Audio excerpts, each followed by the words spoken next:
Tidak ada satu orang pun yang dapat memprediksi sebuah masa depan dengan pasti.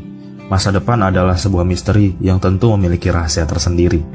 Mari bersama belajar dari kegagalan perusahaan besar bernama Nokia. Perlu kita ketahui, siapa yang menang hari ini belum tentu menang di masa depan. Dan siapa yang senang hari ini belum tentu juga berbahagia di hari kemudian.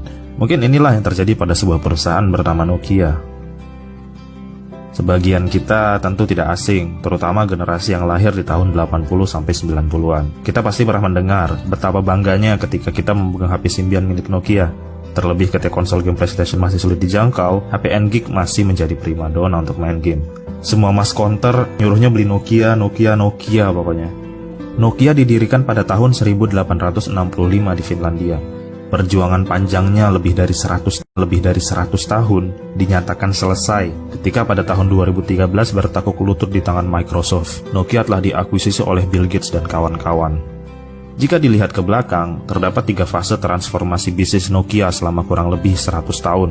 Pertama, perusahaan ini didirikan sebagai perusahaan karet, kemudian berubah menjadi perusahaan kabel, dan kemudian berubah lagi menjadi perusahaan telepon seluler. Dan dari telepon seluler menuju ke era smartphone atau ponsel pintar. Nokia sukses pada 2 transformasi awal, terutama pada saat menjadi perusahaan telepon seluler. Perusahaan untung besar dengan nominal 391 triliun rupiah per tahun. Petaka datang bagi Nokia ketika transformasi yang ketiga, yaitu era ponsel pintar. Pada tahun 2007, Apple mengumumkan iPhone pertamanya, yang kemudian pada tahun 2008 disusul dengan rilisnya Android oleh Google. Padahal sebelum itu, bersama dengan BlackBerry, mereka adalah 2 merek ponsel paling superpower.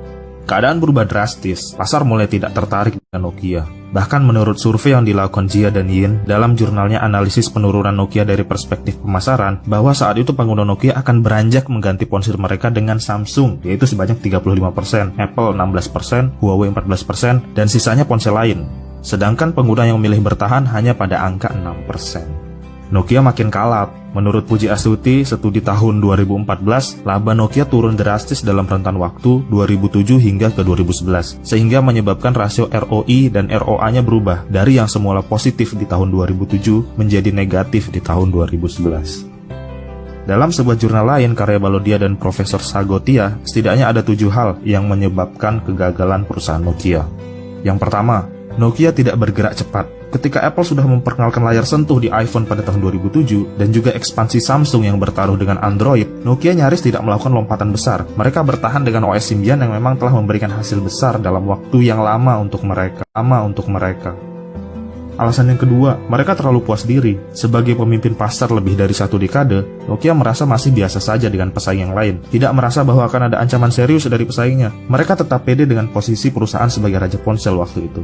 Alasan yang ketiga, kurangnya inovasi produk. Ketika Samsung mengeluarkan seri terbarunya hampir setiap tahun, Nokia masih mengandalkan ponsel seluler lamanya. Bahkan ponsel tersebut masih saja tidak dibekali kamera depan dan bahkan tidak memiliki fitur 3G. Padahal masyarakat global saat itu sudah berada di ambang fase 4G. Pun ketika sudah mengambil langkah bersama Lumia atau Microsoft, mereka tidak membuat produk yang benar-benar menarik dari bahasa segi desain.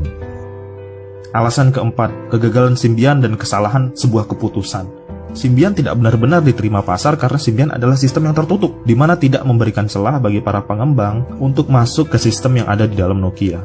Hal ini yang menjadi pembeda terutama dengan Android. Lompatan besar dilakukan pada tahun 2011 dengan memilih Windows Phone. Pemilihan ini didasarkan pada keinginan Nokia untuk memaksa perbedaan dengan pesaingnya. Pemilihan ini justru bertolak belakang dengan keinginan. Kondisi perusahaan yang sedang turun, ditambah kenyataan bahwa Windows Phone merupakan OS baru, produk mereka lagi-lagi tidak dilirik oleh pasar. Alasan yang kelima, Nokia termasuk lamban menyenangkan konsumen di kalangan ponsel pintar. Ponsel pintar, utamanya Samsung, bergerak sejalan dengan perkembangan Android. Mereka tahu betul bagaimana menangkap keinginan pasar dengan cara mengembangkan aplikasi-aplikasi yang berguna dan cepat dalam rangka menyenangkan konsumen. Ini yang tidak dilakukan oleh Nokia. Nyaris mereka berfokus pada hardware saat itu. Alasan keenam dan paling berpengaruh, Nokia kehilangan semua pangsa pasarnya. Ketika sudah dinyatakan KO di pangsa pasar kelas atas dengan nama-nama besar seperti Samsung, Apple, Sony, Nokia juga seakan lupa bahwa pangsa pasar untuk kalangan menengah ke bawah perlu diperhatikan dengan seksama. Tekanan di pangsa pasar ini datang dari merek-merek baru di zaman itu, sebut saja HTC, Huawei, dan ZTE. Nokia lupa menyadarinya dan kehilangan keduanya. Alasan yang ketujuh, Nokia gagal menonjolkan produknya di kelas flagship. Seperti yang kita ketahui, Samsung sangat berhasil dengan jajaran Galaxy seri S-nya. Kemudian Apple berhasil dengan jajaran iPhone-nya. Sedangkan Nokia, mereka gagal menonjolkan seri yang menjadi andalan mereka. Dari ketujuh alasan tadi, apa sih yang bisa kita ambil dari kegagalan Nokia ini? Yang pertama, jangan melawan perubahan. Banyak situasi yang mengharuskan adanya perubahan. Kita tidak bisa stagnan ketika perubahan itu diinginkan oleh konsumen. Kemudian yang kedua, tangkaplah setiap peluang, lakukan dan manfaatkan sebaik mungkin. Nokia berpeluang saat itu milih Android, tetapi kesempatan itu dilewatkan dan berjudi dengan Windows Phone. Iklim yang kompetitif memaksa adanya inovasi-inovasi terbaru, tidak berfokus hanya pada pengembangan perangkat keras.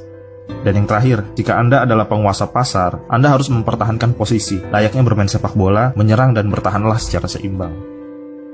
Baiklah, sekian dulu video kali ini.